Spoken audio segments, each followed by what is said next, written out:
Bismillahirrahmanirrahim. Assalamualaikum warahmatullahi wabarakatuh. Bismillahi, alhamdulillahi wa kafa, wassalatu wassalamu ala rasulihil mustafa wa ala alihi wa sahbihi wa man iktafa.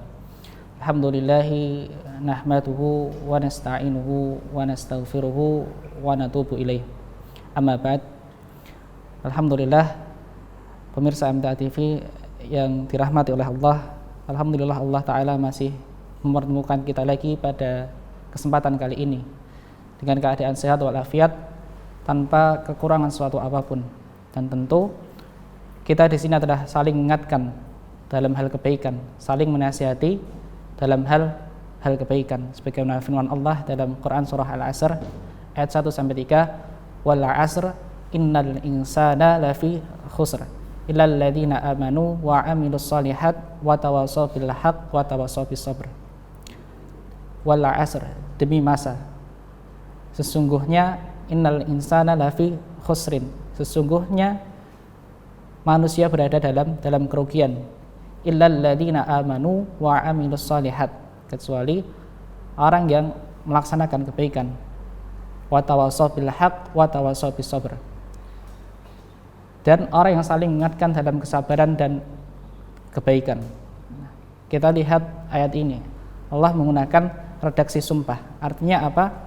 Allah ingin kita memperhatikan dengan serius ayat ini, wal 'asr, menggunakan waw qasam, waw sumpah. Artinya informasi yang hendak Allah sampaikan adalah informasi yang benar-benar serius. Demi masa, Allah sampai bersumpah dengan waktu, demi masa. Innal insana lafi khusrin. Dalam ayat yang kedua ini Allah juga menggunakan dua huruf taukid, yaitu nun taukid dan lam taukid, inna dan lafi khusrin. Dapat kita maknai juga bahwa sesungguhnya innal insan, sesungguhnya manusia, sesungguhnya semua manusia lafi khusrin, sungguh benar-benar berada dalam kerugian. Kemudian illa, kecuali, pengecualian, istisna, yang Allah kecualikan dari golongan orang-orang yang merugi adalah illal ladzina amanu wa 'amilus shalihat, kecuali orang-orang yang melaksanakan perbuatan kebaikan atau amal yang soleh. Amila amalal khair, dia melakukan perbuatan kebaikan. Illal ladzina amanu wa 'amilus shalihat, tidak berhenti di situ, tidak berhenti pada amalan kebaikan pada dirinya, akan tetapi juga muamalah dengan sesamanya, wa tawassaw bil haqq, yaitu ia melakukan muamalah dengan orang sekitarnya, yaitu saling mengingatkan dalam apa? Dalam kebenaran dan dalam ketakwaan. Sebagaimana kita saat ini, kita bertemu untuk saling ingat mengingatkan dalam hal ketakwaan dan kebenaran. Alhamdulillah, pemirsa MTA TV yang dirahmati oleh Allah, alhamdulillah kita bertemu lagi dengan bulan Ramadan, bulan yang penuh dengan kemuliaan, bulan yang penuh dengan keberkahan, bulannya Al-Quran, syahrul Quran, syahrul iman, bulan di mana kita dididik oleh Allah untuk lebih bersabar.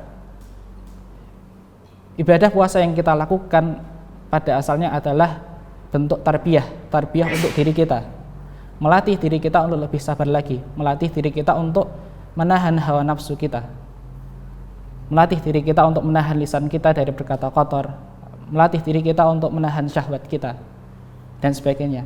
Artinya selama 1 bulan penuh ini kita dididik oleh Allah untuk menjadi pribadi yang lebih sabar, menjadi pribadi yang lebih bertakwa. Pemirsa MTA TV yang dirahmati oleh Allah, mari kita perhatikan salah satu ayat yang menerangkan tentang kewajiban puasa, yaitu di surah Al-Baqarah ayat 183. Ya ayyuhalladzina amanu kutiba alaikumussyam kama kutiba alal ladzina min qablikum la'allakum tattaqun. Wahai orang-orang yang beriman, yang Allah seru di sini adalah langsung khusus spesifik orang-orang yang beriman. Allah tidak lagi menggunakan ya ayyuhal insan ataupun ya ayyuhan nas, tetapi Allah langsung menggunakan redaksi ya ayyuhalladzina amanu. Allah khususkan langsung untuk orang-orang yang merasa dirinya beriman. Kemudian kutiba alaikumussyam, Allah wajibkan atas orang-orang yang beriman, Allah wajibkan kita untuk berpuasa. kutiba alaikumusiyam kama kutiba alal ladzina min qablikum, sebagaimana orang-orang sebelum kita. Tujuannya apa? La'allakum tattaqun, agar kita menjadi pribadi yang lebih bertakwa, pribadi yang lebih takut kepada Allah, pribadi yang senantiasa merasa dibersamai oleh Allah dalam setiap tindakannya. Nah, maka dengan ayat ini mari kita jadikan renungan agar kita menjadi insan yang lebih bertakwa. Ketakwaan seseorang sendiri erat kaitannya dengan ihsan. Karena hakikatnya orang yang bertakwa adalah orang yang berbuat ihsan.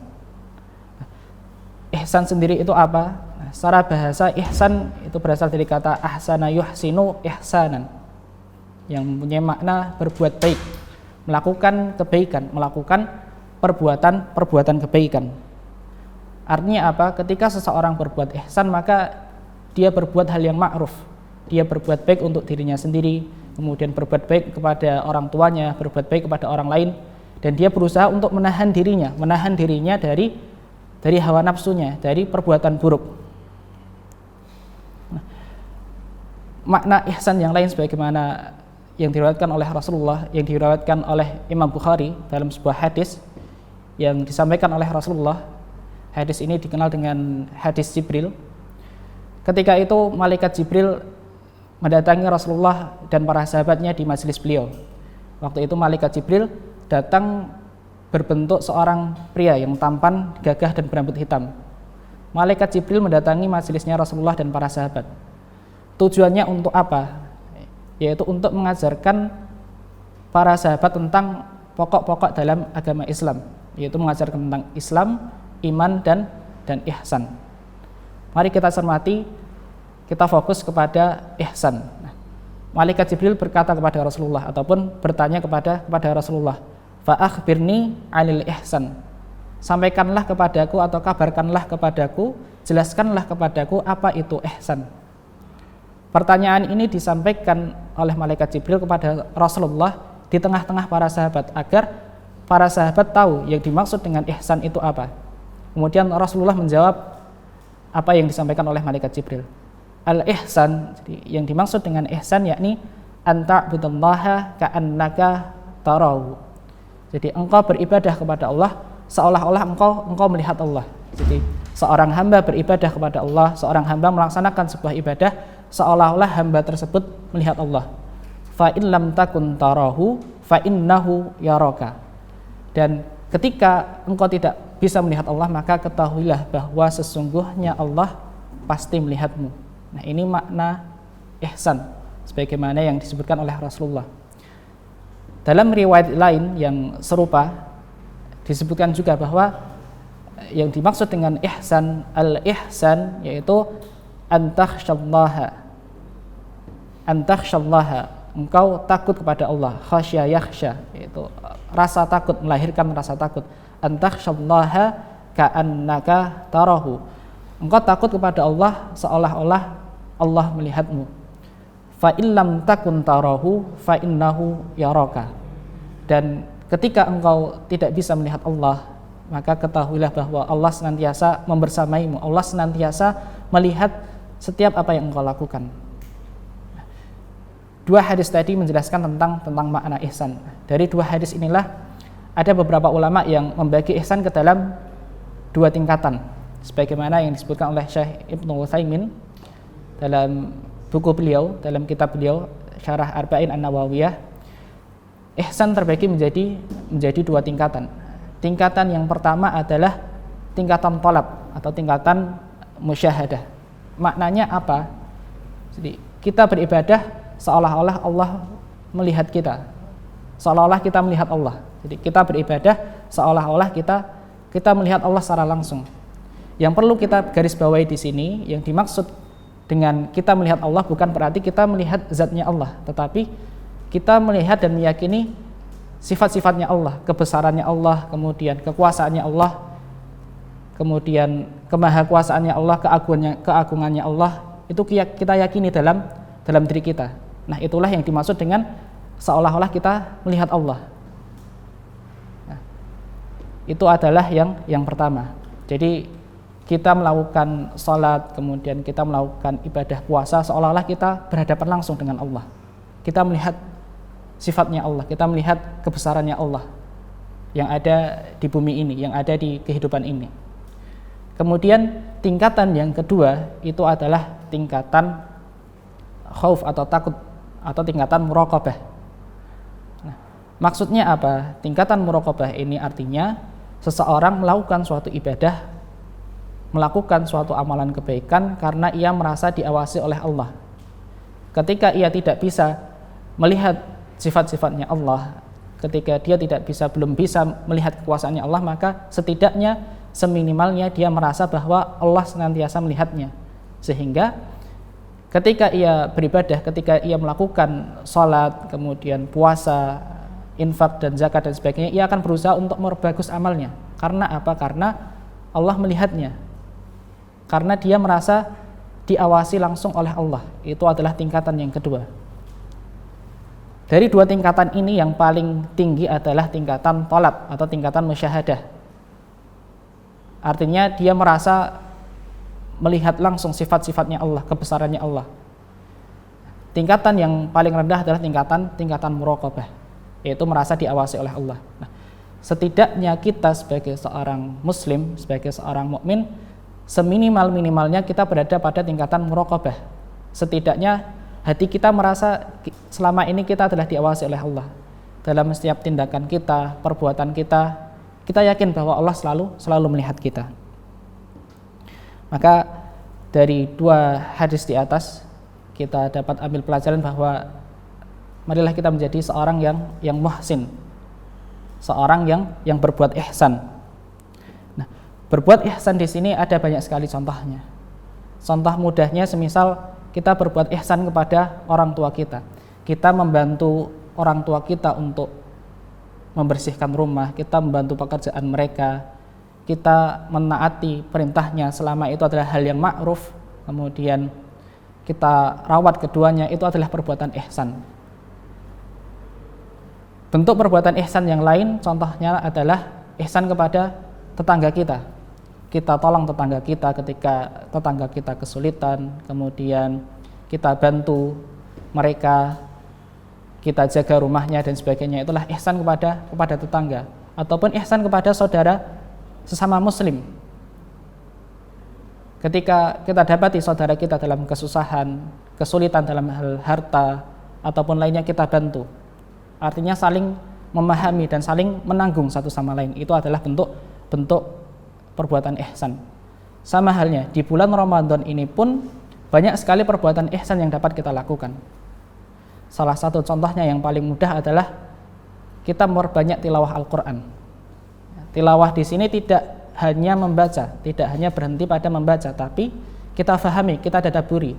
Sebagaimana fungsi Al-Quran itu diturunkan adalah liyadabbaru ayatihi, untuk direnungkan, ditadabburi ayat-ayatnya. Maka di bulan Ramadan ini kita manfaatkan kesempatan yang sangat berharga ini, karena belum tentu di tahun depan kita bertemu lagi dengan bulan Ramadan. Di waktu yang tersisa ini kita manfaatkan untuk amalan kebaikan. Kita tingkatkan lagi tilawah kita tingkatkan lagi tadabbur kita tingkatkan lagi amalan wajib kita, amalan sunnah, sholat sunnah kita tegakkan, sholat malam kita dirikan dan sebagainya, agar Allah masukkan kita ke dalam orang-orang yang muhsinin, atau orang yang muhsin, orang yang berbuat ihsan. Karena Allah sendiri berfirman di dalam Quran surah An-Nahl ayat 128, "Innallaha ma'al ladzina taqaw wal ladzina hum muhsinun." Sesungguhnya Allah beserta orang-orang yang bertakwa. Allah bersama dengan orang-orang yang bertakwa. Kemudian tidak berhenti di situ, wal ladzina hum yuhsinun, dan orang-orang yang berbuat ihsan. Artinya orang yang berbuat ihsan atau orang yang muhsin itu akan senantiasa dibersamai oleh Allah. Nah, Syekh As-Sa'di ketika beliau menjelaskan ayat ini di dalam tafsir beliau, tafsir As-Sa'di, beliau menyebutkan bahwa Allah bersama orang-orang yang bertakwa lagi muhsin. Artinya Allah memberikan pertolongan, memberikan petunjuk, memberikan taufik kepada orang-orang yang berbuat ihsan, sehingga setiap yang dia lakukan akan Allah berikan petunjuk pada dirinya. Di bulan Ramadan ini mari kita tingkatkan ibadah kita tingkatkan amalan kebaikan kita agar kita menjadi pribadi yang lebih bertakwa, pribadi yang lebih muhsin, menjadi seseorang yang tingkatan ihsannya bisa berada pada tingkatan musyahadah, bisa melihat kebesarannya Allah, sifat-sifatnya Allah, kekuasaannya Allah, atau setidaknya paling minimal kita berusaha menjadi hamba yang memiliki tingkatan ihsan muraqabah, senantiasa merasa diawasi oleh Allah. Demikian yang dapat kami sampaikan, semoga menjadi ilmu yang bermanfaat.